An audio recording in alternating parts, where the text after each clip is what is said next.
Thistle is the primary antagonist of Dungeon Meshi and one of the most tragic but compelling characters in its roster.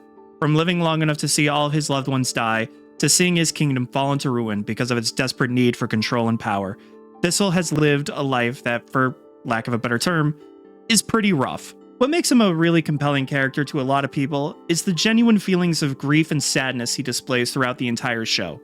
We'll spend time seeing where he came from, who he was, what mattered to him, and then we'll cut back to the present where he's doing some unhinged shit like changing Fallen into a monster with the soul of the dragon. Even in how he creates and shapes the dungeon, he does things that show the deep-seated loneliness and heartbreak he has suffered throughout his entire life. Now, before we really get into anything, I want to make known that I am an anime watcher primarily. I dabbled into the manga, but only up until the anime has stopped for now. All of my knowledge may not be correct or 100% complete, and for that, I hope you can give me some grace. I love this series, and I love the anime, so I want to kind of take my time with it as much as I can. But that doesn't mean I don't want to yap about it or the characters or a theme I just thought of, so buckle up, you're going to get another video. Thistle was a character that originally belonged to the kingdom before its fall. He was the court jester that knew the king for most of his life, and was even present for the birth of the prince, Delgul. Those two, the prince and Thistle, would later become very close as they grew up together. I would consider them to be sibling-like at this point, considering Thistle was pretty young already and Delgul was the closest thing to a friend, playmate you could expect. As time went on, Delgul grew and started building a family of his own and eventually took a wife. On their wedding day, during the celebration, someone poisoned and killed the king, leaving Delgul as the heir to the throne. We can see how devastated both Delgul and Thistle were to see their father and father figure killed so cruelly during a happy ceremony. I know this is pretty obvious for most of you who have read or watched the series, but this was a canon event that started to turn Thistle down a road he would not come back from. It is within this dungeon that he has the power to shape it to his will, creating traps or monsters that he sees fit to protect it from outside threats. The dungeon becoming his new home for years upon years. The dungeon swallowing the kingdom whole and keeping its residents as undying prisoners to his will. As shown in the series, Thistle worked tirelessly to create a place where the people of the kingdom could never die.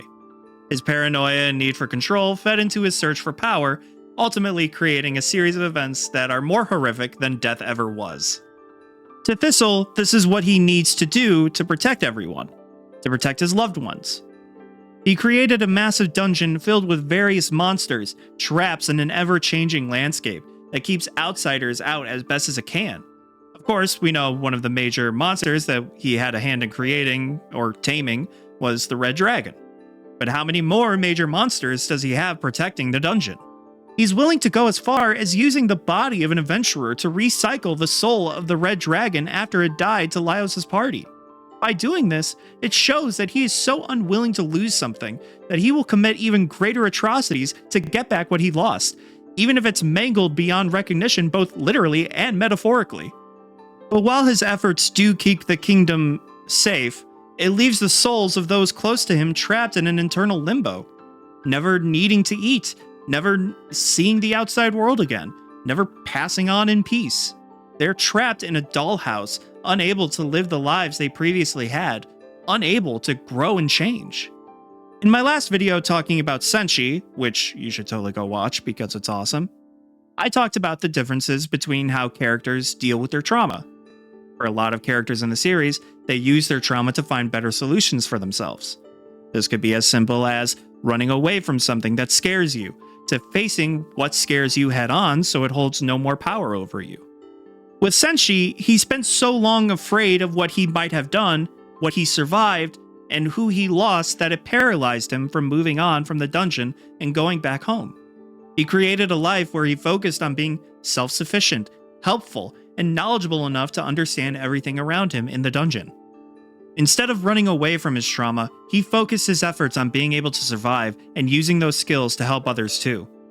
Without him and his lived experiences and wisdom, Laios' party would have been decimated by the harsh conditions of the dungeon a long time ago.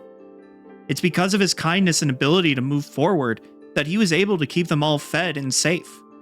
Because he was able to help them, they were able to help him push through his lingering regrets and find out the truth of what he went through all those years ago. It's beautiful to see that facing your trauma and working through it little by little was able to set Senshi up for even more healing down the road. In comparison with Thistle, he isn't able to trust anyone but himself. The power he has and the desperate need to keep everyone safe builds an emotional wall so high that no one can really reach him anymore. He's all alone in a world that he created. There are a lot of big and little signs of Thistle's trauma manifested into the dungeon, but I'm not sure if it's something he chose to do or something that naturally developed through his omnipotent powers over the dungeon. One of the first ones I noticed were the paintings that Laios traveled through that explored the major moments of the royal family in Thistle. Who knows how many more are actually inside the dungeon, but we know that the 3 that we did see included the prince's birth, the king's death at the wedding, and Delgul becoming the new king. In all 3, Thistle saw and remembered Laios being part of the past events and believed him to be connected to the king's death. I don't know if Thistle created these portraits to be able to fully relive these moments of his life, or the dungeon created them based off his own memories and feelings.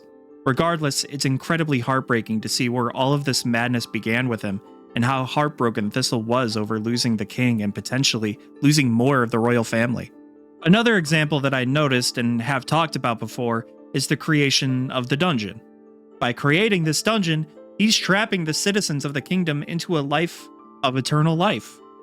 Even when the citizens tell them that they don't want this, that they want to move on and they want him to stop, means nothing to him. In his delusion, he believes that this is what they truly want and this is how he can keep them safe. He can't move on from his past and his own grief, which makes him a deeply sympathetic character, but a very dangerous antagonist for Laios' party and any other dungeon team coming into the dungeon. To him, they are nothing more than violent intruders or thieves wanting to do nothing but take from him. He's not going to hold back against them and is willing to do unimaginable things in order to protect what is his. Based on how powerful Thistle is and what Laios' party needs to do in order to save Fallen, they will eventually have to come into contact with one another. The major question is, how are they going to deal with him? I don't see the party being able to overpower him. The dungeon is under his full control, and he can summon monsters at will to deal with anything they can throw at them.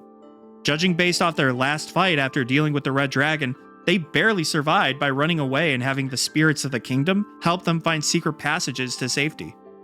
I believe the way to victory is by appealing to his more natural state of mind instead of his paranoid delusions. Most of the battles that Laios and the party has dealt with has come down to understanding and knowledge of what they were facing. They didn't need to overpower something to kill it. They would play into the nature of what they were facing in order to get the upper hand. This could be the same with Thistle. Thistle is powerful, but he is predictable in his anger and paranoia. If Laios and the party learn a little more about what happened to him, how he uses magic, and maybe some patterns in his behavior, they have a chance to take him by surprise. I don't know what lies ahead for Thistle, but all I know is that poor boy has lost so much in his life, and I doubt it's going to stop here. I don't know what will happen with the winged lion they keep mentioning as a guardian deity of the kingdom, but maybe they will be the tipping point for Thistle to lose.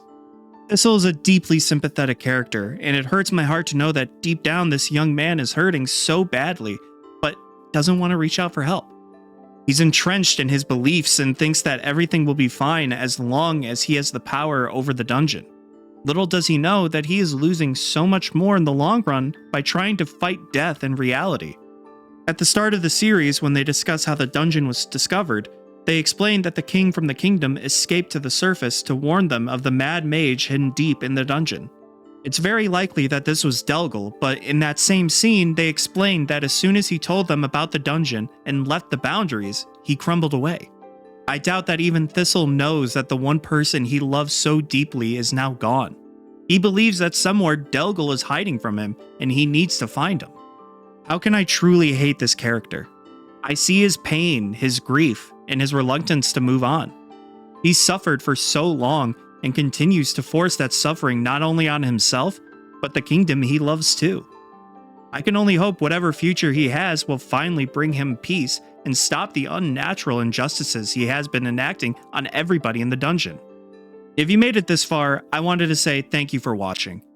This video was another big one that I wanted to do because I think Thistle is an interesting and flawed character. His role as the main antagonist feels oddly fitting for a series focused on connection, natural versus unnatural. and surviving versus living.